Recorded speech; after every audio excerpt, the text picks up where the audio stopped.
बोले पंच परमेष्ठी भगवान की, अनंतरम से परमेष्ठी भगवान की, बोले नायक पार्श्वनाथ भगवान की, श्यामनाथ भगवान की, आचार्य श्री गुरुकुल गुरुदेव की, आचार्य गुरुदेव श्री देवानंद जी महाराज की, ओम गुरुदेव श्री जयवीर जी महाराज की, समस्त आचार्यों की, तीन महाराजों की, दादा साहब जिनवानी माता की, श्री रक्षाबंधन महापर्व की, जैन धर्म की।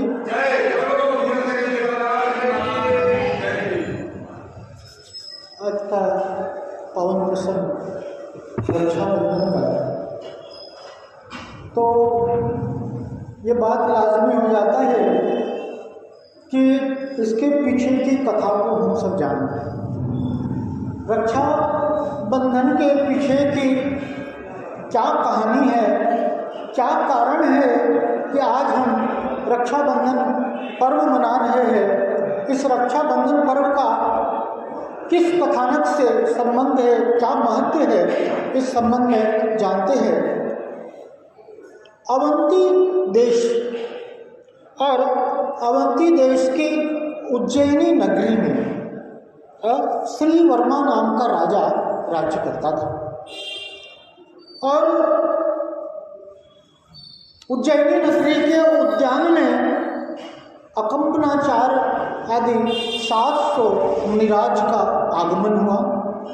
उद्यान में आचार्य श्री अकंपनाचार्य और उनके साथ 700 मुनिराज वहाँ पर उनका प्रवास चल रहा था और चूँकि आचार्य श्री अकंपनाचार्य ज्ञानी थे, उन्हें इस बात का आभास था कि इस राज्य में कुछ उपद्रव कर सकते हैं, क्योंकि श्री वर्मा जो राजा राज्य करता था उसके 4 मंत्री थे, बलि, बृहस्पति, नमुची और प्रहलाद, जो कि जिन धर्म के विरोधी थे, जिन धर्म का क्या करते थे, विरोध करते थे, तो उन्हें यह बात स्वीकार्य नहीं था।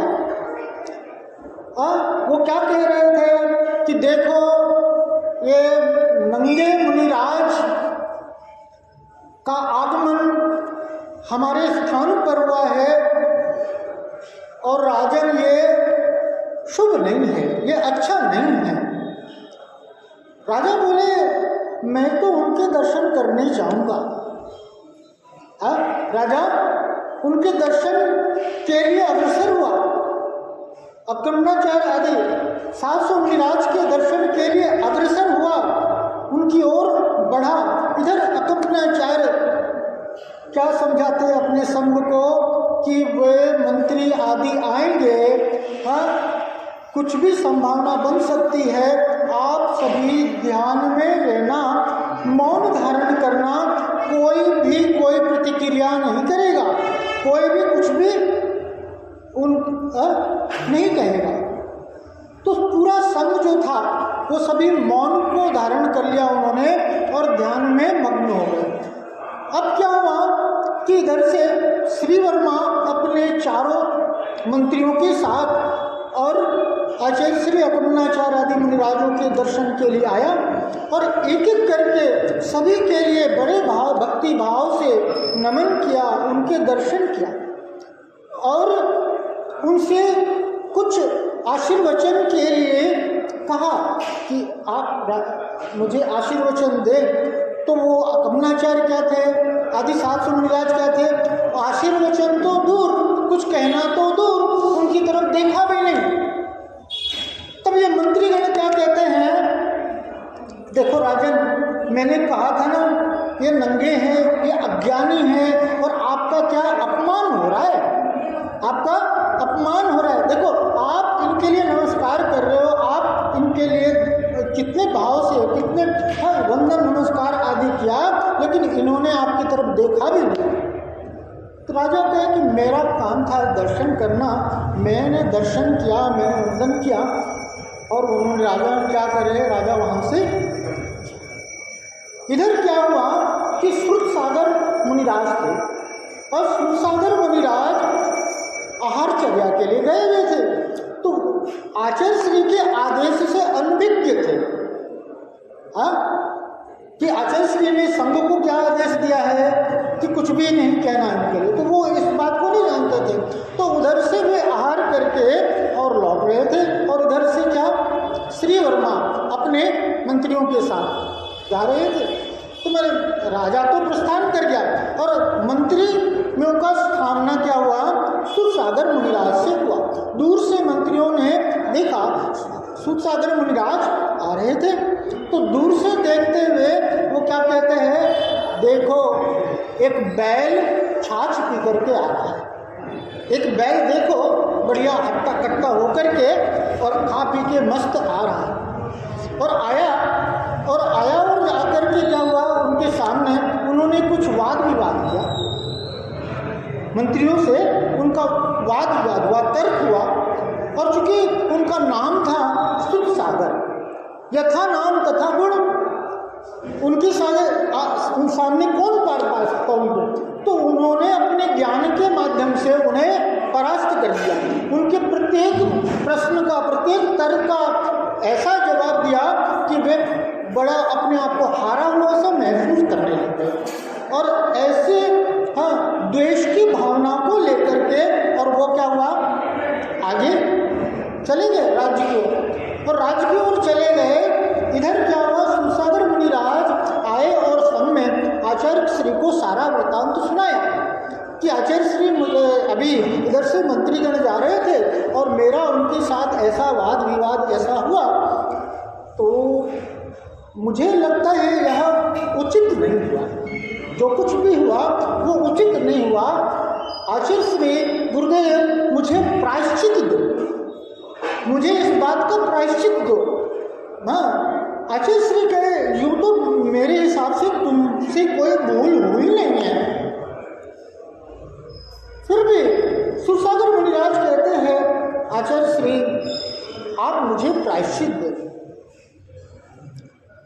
संघ के ऊपर घोर संकट की संभावना जान करके आचार्य श्री ने उन्हें आज्ञा क्या दी कि जिस स्थान पर तुम्हारा विवाद हुआ था उसी स्थान पर तुम जाओ और वहां पर ध्यान आदि करो, क्योंकि ये बात निश्चित है वो फिर वापस आएंगे, वहां पर वो फिर वापस आएंगे। अब क्या हुआ कि उसी स्थान पर जहां पर विवाद हुआ था वो सूतसागर मुनिराज ध्यान में लीन थे, और क्या हुआ, द्वेष की भावना से रात के वक्त में क्या हुआ, वे आए तलवार आदि लेकर के, और उनको रास्ते में मिल गए। तो क्या किया कि तलवार आदि उनके ऊपर जैसे ही ताना उनको मारने के लिए, जो वन देव थे वहां के, वन देव ने उनको किलित कर दिया। किलित मतलब समझते ना, जैसे पकड़े थे ऐसे तलवार वैसे के वैसे खड़े रहे। सूतसागर मुनिराज तो ध्यान में लीन थे। सुबह हो गई और नगर के राज्य के लोगों का आना जाना हुआ, तो उन्होंने सारा दृश्य देखा, और दृश्य देखते ही सारी बात समझ में आ गई कि क्या हुआ, क्या घटना घटी। अब क्या हुआ, ये सारी बात राजा के पास पहुंची, और श्रीवर्मा राजा के पास जैसे ही ये बात पहुंची, राजा को सत्य समझते देर नहीं लगी, और राजा ने क्या किया, बृहस्पति प्रहलाद आदि मंत्रियों को क्या किया, देश निकाला दे दिया कि तुम अब इस देश में, इस राज्य में अब तुम नहीं रह सकते। उन्हें वहां से देश निकाला दे दिया। अब तो क्या हुआ, और द्वेष की भावना लेकर के, और वो क्या हुआ, वहां से निकल गए।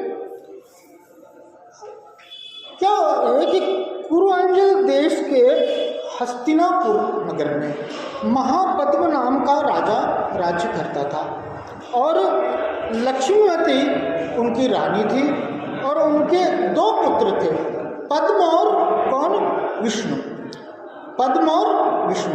तो विष्णु कुमार जो थे, जो उनके दूसरे पुत्र थे, वो तो मुनि हो गए, और महापद्म राजा भी थे ना, वो दोनों उनके साथ मुनि हो गए। अब क्या हुआ कि इसी हस्तिनापुर नगरी में, हाँ, उधर से अकंपनाचार आदि नहीं, क्या हुआ, इनका आना हुआ। किनका आना हुआ?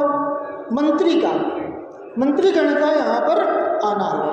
अब मंत्रीगण हस्तिनापुर नगरी में आए और क्या हुआ, वहाँ पर उस नगरी में क्या जो पड़ोसी राज्य का राजा था सिंहबल, वो बड़ा हावी हुआ करता था। सिंहबल राजा बहुत क्या करता था, इनके लिए युद्ध आदि करके, और ये कमज़ोर पड़ते थे उसके सामने।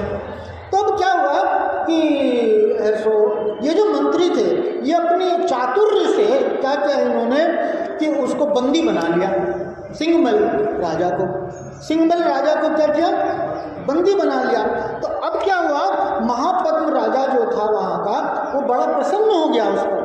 तो उसने, महापद्म राजा ने क्या कहा, वहाँ का राजा, उसने क्या कहा, उस समय पद्म राजा था, क्योंकि पद्म को, महापद्म जो थे ना राजा, वो तो मुनि हो गए अपने पुत्र विष्णु कुमार जी के साथ।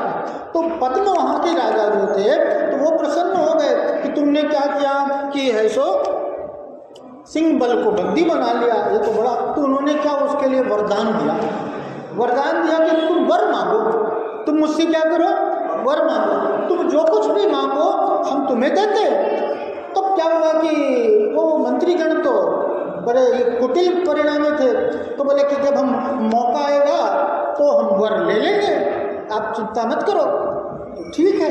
अब क्या हुआ कि इसी हस्तिनापुर नगरी में एक बार क्या हुआ कि वो अकंपनाचार्य आदि 700 मुनिराज आए, और अकंपनाचार्य आदि 700 मुनिराज आए, तब मौका इनको समझ मिल गई कि अब तो सही मौका है, अब वो वर मांगने का राजा से मुझे अवसर आ गया।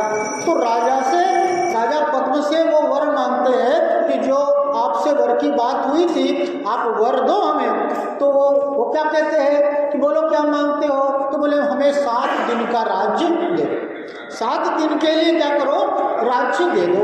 और 7, क्योंकि वो राजा जो थे पद्म, वो कहते हैं कि वो अपने संकल्प से बंधे हुए थे, तो उन्होंने क्या किया, 7 दिन के लिए राज्य दे करके और वो अंतपुर को अपने चले गए। अब क्या हुआ कि इन्होंने वो अकंपनाचार्य आदि 700 मुनिराज जो उद्यान में साधना में रत थे, उन्होंने चारों तरफ बाड़ लगा दी, बाड़ लगा करके, और पशु आदि, विष्टा आदि, मांस मज्जा आदि सब जला करके, हवन आदि करके उपद्रव करना शुरू कर दिया। और उपसर्ग जान करके क्या हुआ, सारे मुनिराज जो थे आचार्य श्री के साथ में, सब क्या किए, उन्होंने चारों प्रकार के आहार का त्याग करके और ध्यान में लीन हुए। अब क्या ये सारा उपद्रव चल रहा था, धुआं आदि सब चारों तरफ से बदबू आ रही है, ये वो दुनिया भर का, और क्या सारे धुआं ऐसे बदबू जा रही है, और लंबा है सो इस प्रकार से उपसर्ग चल रहा था। तो क्या हुआ कि तापनगिरी में वहाँ पर शुद्ध सागर चंद आचार्य थे, तो उनके ज्ञान में ये सारी बातें आ गई, और उनके मुंह से क्या निकला, हा नाम का शब्द निकला। हा नाम का शब्द निकला तो उनके बगल में जो क्षुल्लक थे, वो विद्याधर थे, पुष्धर विद्याधर, तो उन्होंने बोला कि आचार्य श्री आपके मुख से ऐसा आवाज, तो आचार्य श्री करे घोर अनिष्ट हो रहा है, घोर अनिष्ट हो रहा है, अकंपनाचार्य आदि 700 मुनिराज पर घोर उपसर्ग हो रहा है। तो वो जो क्षुल्लक थे पुष्तन, वो विद्याधर, तो उन्होंने क्या कहा कि किस प्रकार से इस उपसर्ग को दूर किया जा सकता है। तो उन्होंने क्या कहा कि विष्णु कुमार जो मुनिराज हैं, वो है सब साधना कर रहे हैं पर्वत पर, उनके लिए विक्रिया रज्ञ सिद्ध है, और वही इस उपसर्ग को दूर कर सकते हैं। और तुम चूंकि विद्याधर हो, तो तुम क्या करो, विद्याधर जो होते हैं वो आकाश मार्ग से आदि गमन कर सकते हैं। तो क्षुल्लक जो थे, वो पुष्कर जो थे क्षुल्लक, वो विद्याधर थे।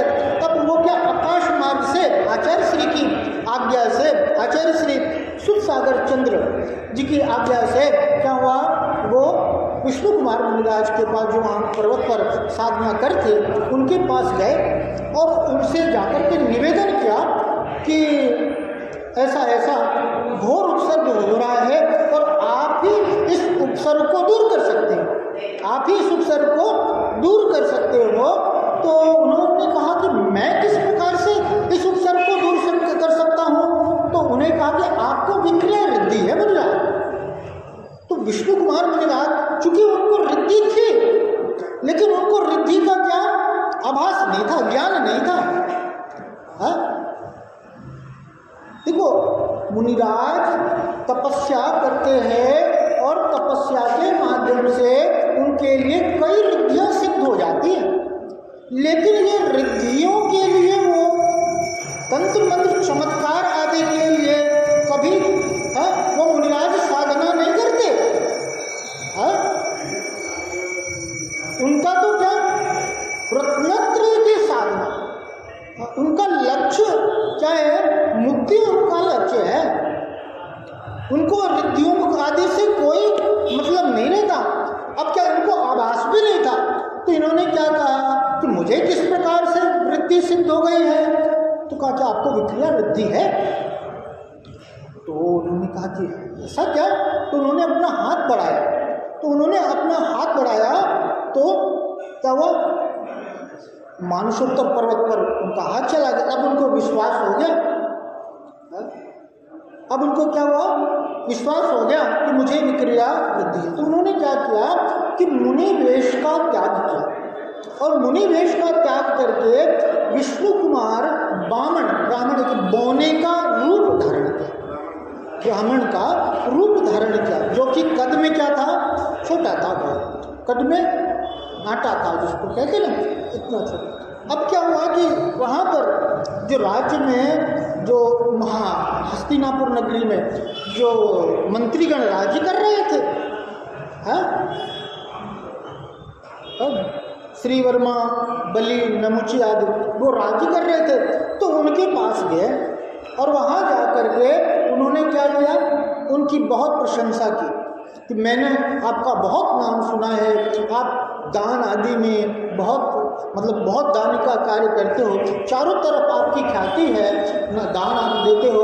तो कहते कि हाँ, दान हम दे, मतलब सारी बात तो सही है, लेकिन तू बता कि तेरे लिए क्या चाहिए, तू क्यों ऐसी बात कर रहा है? तो बोल रहे हैं कि मुझे जो चाहिए आप दोगे। तो बोले तू बोल तो सही, वो बोल तो सही। तो बोले कि एक बार आप विचार कर लो, एक बार आप विचार कर लो, मैं जो बोलूँगा आप दोगे। तो उस पर उपहास करने लग गए। अरे ये बेवकूफ़ है, बोल रहा हूँ जो मांगो मांग हम देंगे, फिर भी ये कह रहा है आप विचार कर लो। मन में विचार किया, ये मांगेगा भी। तो अब वो क्या हुआ कि है सो उसने क्या कहा, बोने नहीं हुआ ब्राह्मण ने। विष्णु कुमार बोले कि देखो मुझे 3 गज जमीन चाहिए। 3 गज जमीन कहते समझते? 3 गज जमीन चाहिए। अब क्या हुआ, 3 गज समझते ना, 3 स्टेप, 3 कदम। अब तो ये जोर जोर से हंसने लग गए। अरे जैसा इसका कद है वैसी इसकी बुद्धि भी छोटी है, जैसा इसका कद है वैसे इसकी बुद्धि भी छोटी है। मांगा भी तो क्या मांगा, 3 कदम जमीन। मांगा भी तो क्या मांगा, 3 कदम जमीन। अरे हम तो क्या भी दे सकते थे तेरे को, लेकिन तू क्या मांगा, 3 गज जमीन। बोले ना, 3 गज जमीन तुझे दिया। अब क्या हुआ, विष्णु कुमार उन्होंने अपना रूप दिखाया, और रूप दिखाया और अब पहला कदम क्या रखा, मानसोत्तर पर्वत पर, और दूसरा कदम जैसे ही बढ़ाया तो पूरा लोक नाप लिया। अब तीसरा कदम रखने के लिए कोई स्थान ही नहीं बचा, तो तीसरा कदम रखने के लिए उसके सर पर पाँव रखा, अभी कुछ नहीं, बोले पाँव भी रखा भी नहीं। हालांकि मुनिराज है, वो डराते नहीं मैं उसको, तो सिर्फ पूछा अब बता तीसरा कदम कहाँ रखूं, तेरे क्या कहते, त्राही माम, क्षमा करो, मुझे माफ कर दो, मुझसे गलती हो गई है। अब वो कहते हैं गलती हो गई, तुझे क्षमा है, तू एक काम कर, तू जो ये उपद्रव कर रहा है ये सारा उपद्रव दूर कर। फिर क्या हुआ, वो विष्णु कुमार मुनिराज उनके माध्यम से वो सारा उपद्रव दूर हुआ। और इतने दिन तक है ना 6-7 दिन तक क्या हुआ, ऐसा घोर उत्सर्ग उनके ऊपर में होता रहा, न आहार आदि मैंने कैसे गला रुंध गया हो, और अग्नि चारों तरफ जल रही थी, किसी के मतलब कि मुनिराजों के हाथ पांव जले हुए थे आदि ऐसे। और क्या, और उस हस्तिनापुर उस नगरी में क्या हुआ, वो शापगण जो थे वो कहते किस प्रकार से अब बहुत प्रसन्न हुए, वे उपसर्ग को दूर जान करके, और क्या हुआ, बहुत प्रसन्न हुए और बड़े भक्ति भाव से और उनका चौका लगाया, सबके आहार कराया। अब किनके आहार कैसे हुए होंगे, चूँकि गला था, किसी ने थोड़ा दूध मतलब थोड़ी खीर वगैरह, इस प्रकार से सभी मुनिराजों के आचार्य श्री के सबके आहार हुए, सबके आहार हुए।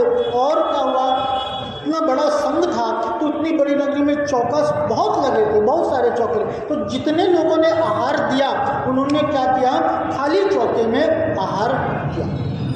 हाँ, तो अब क्या हुआ कि वहाँ जिन्होंने आहार किया, अब पूरा जो हस्तिनापुर नगर था वहाँ पर उस दिन सभी ने एक दूसरे को सूत्र बांधा, उसे क्या कहते हैं, रक्षा सूत्र। अब आज का वो रक्षाबंधन पर्व है, और रक्षा सूत्र इसलिए कि रक्षा सूत्र हमारे लिए उस संकल्प की ओर ध्यान दिलाता है कि आज का दिन हमारे लिए किसके लिए प्रेरणा देता है। इस कथा से, इस कहानी से हम क्या प्रेरणा लेते हैं कि आज के रक्षाबंधन के दिन में हम एक संकल्प को धारण करेंगे, हम एक संकल्प को धारण करेंगे कि जब भी हमारे जिन मंदिर, जिन शास्त्र, जिन धर्म पर कोई भी आपत्ति आएगी, देखो विष्णु कुमार मुनिराज हमारे लिए आदर्श हैं। उन्होंने क्या किया, मुनि पद का त्याग किया। मुनि पद का त्याग, उनको क्या जरूरत थी मुनि पद का त्याग करने के लिए? धर्म की रक्षा के लिए, धर्म की रक्षा के लिए उन्होंने मुनि पद का भी त्याग कर दिया। और इतने दिन की साधना, अपनी साधना में लीन रहते, उतनी दिन की साधना को छोड़ करके और क्या किया, उन 700 मुनिराजों की रक्षा करी। तो हमारे लिए भी एक प्रेरणा मिलती है कि जब भी कभी हमारे धर्म पर संकट आएगा, जब भी कभी हमारे जिन मंदिर, जिन धर्म, जिन शास्त्र, गुरु पर संकट आएगा, तो हम क्या करेंगे, हम हर संभव उनकी रक्षा करेंगे। जिन धर्म, जिन मंदिर से हमारी पहचान है, ये धर्म से ही हमारा अस्तित्व है। अगर धर्म नहीं रहेगा तो हमारा क्या अस्तित्व है? तो जब भी कभी जिन धर्म पर संकट आए तो तन मन धन से क्या करना, धर्म की रक्षा के लिए,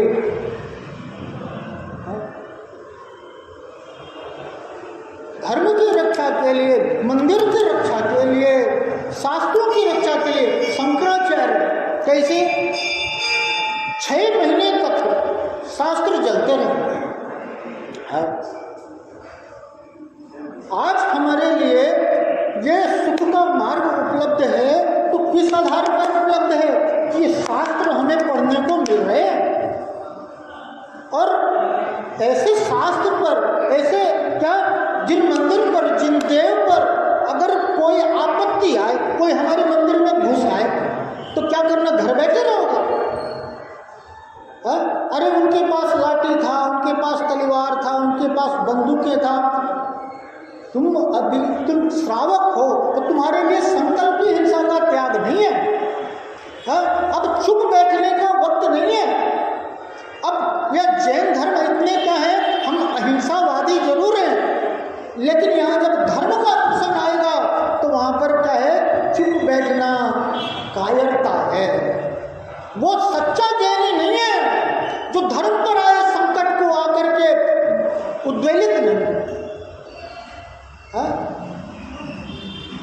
धर्म की रक्षा के लिए आगे आना होगा, अन्यथा आज की परिस्थिति देखो कैसे हमारे तीर्थ क्षेत्र है, तीर्थ क्षेत्रों की दशा देखो। आज से 25 साल पहले का दृश्य, जब आप मंदिर में दर्शन करने जाया करते थे, सम्यक शिखर, गिरनार जी आदि तीर्थ क्षेत्र, धीरे धीरे सभी क्या हो रहा है, हमारे हाथ से निकलते जा रहे हैं। और वहाँ का माहौल आप देखो कैसा हो गया है, धर्म का माहौल है क्या? अगर क्षेत्र की मर्यादा की रक्षा नहीं हुई ना,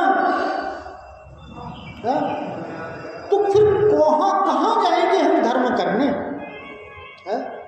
अगर धर्म स्थान पर पाप क्रिया हो, धर्म स्थान पर पापियों का, उपद्रवियों का वास हो जाए, तो फिर धर्म हमसे धर्म है और धर्म से हम हैं। जिन धर्म पर आए पुरजोर विरोध होना चाहिए। हमें क्या विरोध करो, धरनाएं दो, और जैसे भी हो अपने अधिकार के लिए लड़ो। अगर तुम्हारा अधिकार तुमसे छिन जाएगा तो आने वाली स्थिति बहुत भयावह है। आज चुप बैठने का वक्त नहीं है। एक एक पल, एक एक क्षण हमारे लिए उस गहन संकट की ओर संकेत दे रहा है कि वो महासंकट जो कि तुम्हारे लिए तैयार बैठा है, उसे जितना टाल सको टालो।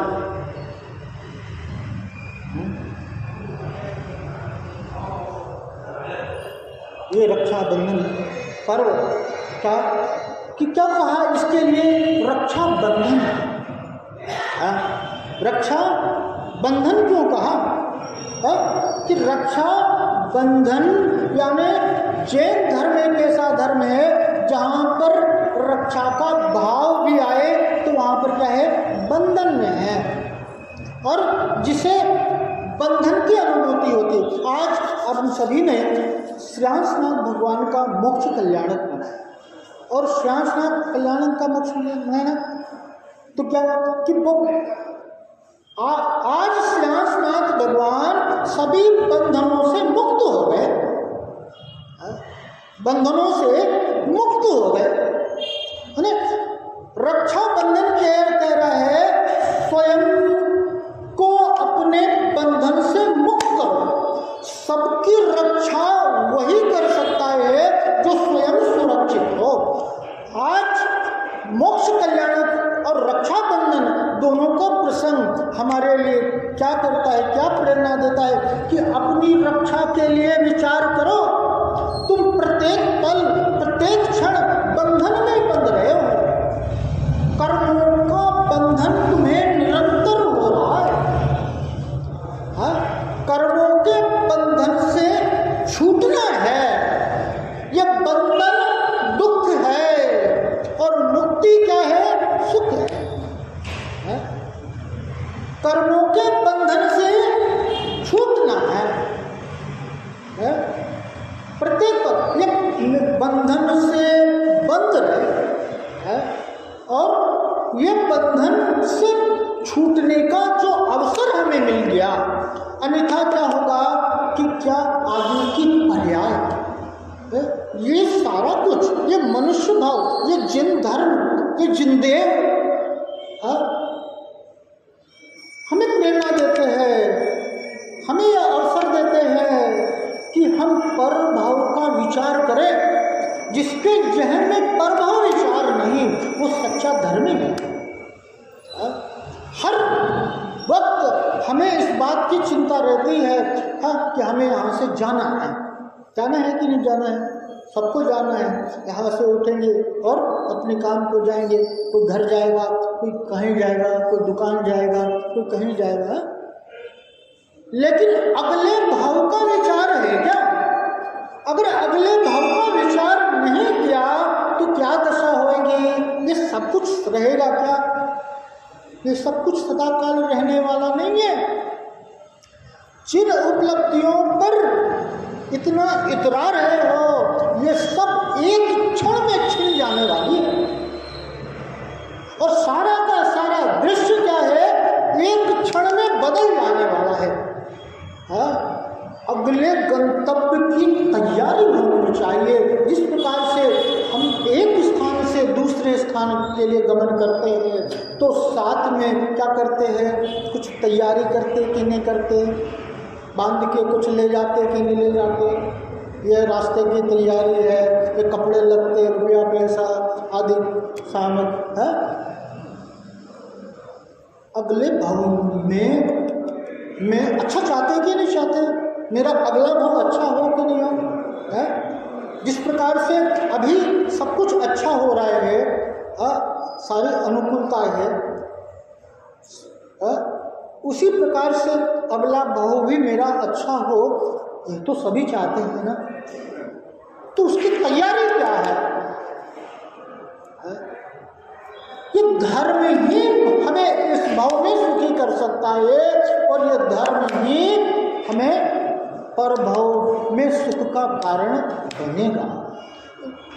इन नरक निगोद आदि दुर्गतियों से रक्षा करने वाला अगर कोई है तो वह कौन है? ये जिन धर्म ही है, ये धर्म ही है।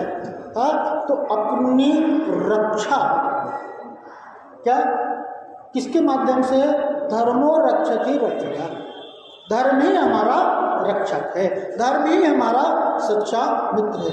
तो इस प्रकार से आज रक्षाबंधन और श्रांसनाथ भगवान के मोक्ष कल्याण के इस पावन प्रसंग पर हम सभी स्वयं और धर्म के प्रति रक्षा के लिए संकल्पित हों और उसके लिए हम अपना हर संभव प्रयास प्रत्येक पल प्रत्येक क्षण हमारा धर्ममय हो, हमारा हित हो, हमारा कल्याण हो, इसी मंगल भावना से यहीं तक बोलिए। पंच परमेष्ठी भगवान की जय, अनंतात्मक परमेष्ठी भगवान की जय, पार्श्वनाथ भगवान की जय, शांतिनाथ भगवान की जय, शशनायक महावीर भगवान की जय, ओंकेश्वर बाहुबली भगवान की जय, तीर्थंकर भगवंतों की जय, आचार्य श्री कुंकुम गुरुदेव की जय, आचार्य गुरुदेव श्री देवानंद जी महाराज की जय, गुरुदेव श्री जयगुरु जी महाराज की जय, समस्त आचार्यों की जय, महाराजों की वाणी माता की रक्षाबंधन महापर्व की